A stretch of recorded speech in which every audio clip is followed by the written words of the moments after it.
இன்றைக்கி தக்காளி சாப்பாடு பச்சை பட்டாணி ஒரு வித்தியாசமாக செய்ய போகிறோங்க. பச்சை பட்டாணி தேங்காய் பாலெல்லாம் யூஸ் பண்ணி செய்ய போகிறோம். பச்சை பட்டாணி ஒரு 100 கிராம் அளவுக்கு எடுத்து வாஷ் பண்ணி வச்சுருக்கேங்க. இந்த தொல்லியெல்லாம் எடுத்துகிட்டு அப்புறம் அரிசி வந்து ஒரு 3 டம்ளர் வந்து நான் ஊற வச்சுருக்கேங்க. பெரிய வெங்காயம் ஒரு 3 பெரிய வெங்காயத்தை கட் பண்ணி வச்சுருக்கேன். புதினா தலை தாளிக்கிறதுக்கு ஒரு நட்சத்திர பூவு, கொஞ்சம் கல்பாசி, ஒரு மராட்டி முக்கு தாளிக்கிறதுக்கு எடுத்து வச்சுருக்கேங்க. சோம்பு அரைக்கணும், தாளிக்கையில் போட்டுக்கலாம். அப்புறம் அரைக்கிறதுக்கு வந்து இஞ்சி ஒரு பெரிய துண்டு வந்து ஒரு இஞ்சிங்க, நம்ம விரல் நீளத்துக்கு இருக்கிற இஞ்சி ஒரு துண்டு, ஒரு முழு பூண்டை எடுத்து போட்டிருக்கேன். பட்டை ஒரு சின்ன துண்டுங்க, கிராம்பு ஒரு 5, ஏலக்காய் 1. இப்போ இதை போட்டு இதை நைஸாக அரைச்சிட்டு வந்துக்கலாங்க. தேங்காய் வந்து ஒரு சின்ன தேங்காய் அரை மூடி வந்து துருவி நல்லா சுற்றி பால் எடுத்து வச்சிருக்கோம். பச்சை பட்டாணி எடுத்து வச்சாச்சு. தக்காளி வந்து இப்போ 3 டம்ளர் போகிறோம். ஒரு 6 டம்ளர் 3லேருந்து ஒரு 2 அதிகமாக சேர்த்து 5 டம்ளர் 5 தக்காளி பழம், நல்ல பெரிய பெரிய தக்காளி பழம் நல்லா கடிஞ்சதாக எடுத்து இந்த மாதிரி கட் பண்ணி வச்சிருக்கோம். இப்போ எப்படி தாளிக்கலான்னு பார்க்கலாம். குக்கர் அடுப்பில் வச்சு எண்ணெய் ஊற்றி ஒரு முழு ஸ்பூன் சோம்பு, ஒரு நட்சத்திர பூவு, ஒரு மராட்டி முக்கு, அன்னாச்சி பூ அதெல்லாம் போட்டாச்சுங்க. கல்பாசி இப்போ இது நல்லா பொரியிட்டோம். இப்போ இது நல்லா பொரிஞ்சிருச்சுங்க. இப்போ வந்து வெங்காயம், புதினா தலை போட்டலாம். போட்டு நல்லா ஒரு வணக்கி விட்டுக்கலாங்க. அதுக்குள்ளே இஞ்சி பூண்டை போய் நல்லா நைஸாக அரைச்சி வந்துடலாங்க.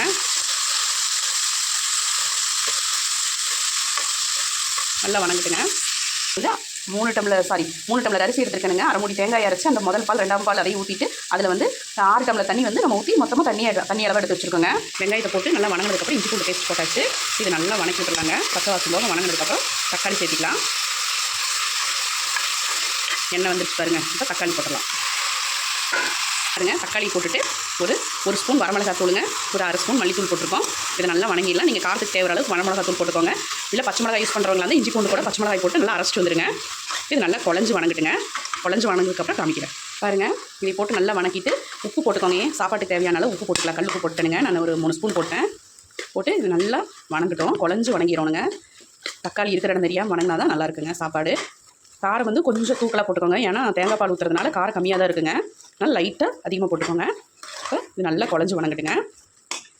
பாருங்கள், தக்காளி நல்லா இந்த அளவு குழஞ்சி வணங்கினதுக்கப்புறம் நல்லா வணங்கிடுச்சுங்க. பச்சை பட்டாணியை உள்ளே போட்டுருவோம். அதையும் போட்டு நல்லா ஒரு வணக்கி விட்டாச்சுங்க. இப்போ அரிசி கழிஞ்சு உள்ளே போட்டுடலாம். பாருங்கள், அரிசி போட்டு நல்லா கிளறி விட்டுட்டுங்க.